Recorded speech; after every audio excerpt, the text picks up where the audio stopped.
நீங்கள் கணக்கு வைத்திருக்கும் வங்கியிலிருந்து அழைக்கிறோம் என்று கூறி நீங்கள் வங்கியில் கொடுத்த அனைத்து தகவல்களையும் உங்களிடம் சொல்லி சரிபார்த்துவிட்டு பணம் பறிக்கும் வேலை தற்போது அதிக அளவில் அரங்கேற தொடங்கியுள்ளது.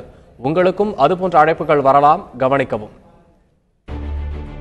நாம் பயன்படுத்தும் கிரெடிட் கார்டு, டெபிட் கார்டு போன்றவற்றை வைத்து ஏமாற்றும் வேலைகள் அதிகம் நடப்பதால் தான் வங்கிகள் உங்கள் பாஸ்வேர்டை யாரிடமும் சொல்ல வேண்டாம், கார்டு எண்ணை யாருக்கும் சொல்ல வேண்டாம் என்று தொடர்ந்து எஸ்எம்எஸ்கள் அனுப்பி வருகின்றன.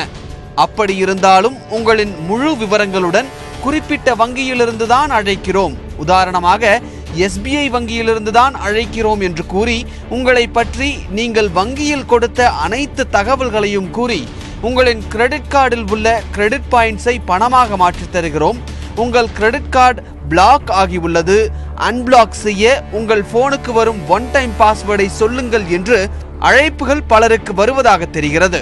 சிலர் அதில் ஏமாந்து போய் ஒன் டைம் பாஸ்வேர்டை சொல்லிவிடுகிறார்கள். அதை வைத்து பணத்தை எடுக்கும் செயல் தற்போது நடைபெற்று வருகிறது.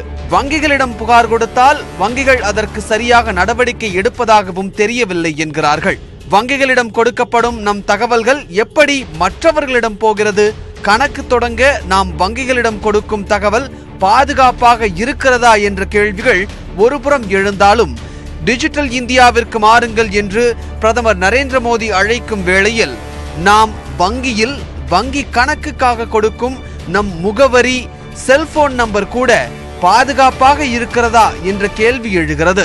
உண்மையில் ரிசர்வ் வங்கி கூட பல முறை சொல்லியது போல் வங்கிகளிடம் இருந்தோ ரிசர்வ் வங்கியிடம் இருந்தோ உங்களுடைய பாஸ்வேர்டு எண், உங்களுடைய சிவிவி எண் போன்றவற்றை கேட்டு எந்த அழைப்புகளும் நேரடியாக வராது என்பதை மக்கள் மனதில் கொள்ள வேண்டும்.